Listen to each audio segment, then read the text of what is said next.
Okay, magandang tanghali mga tol. So, nandito tayo ngayon sa Tandang Sora, Quezon City. So, naglilinis tayo ng Aircon na. Midea na U-shape aircon. So, ayan.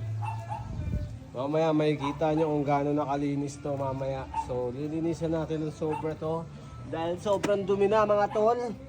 So, may alagang aso si Sir. Kaya dapat every 3 months sana ang pagpapalinis niya. So, umpisa na natin. Rock and roll na to. Sa lahat ng mga gusto magpa-cleaning, Midea U-shape.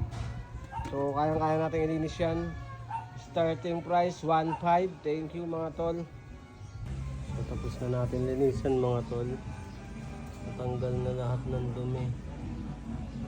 So, malamag na ulit ito pagtapos.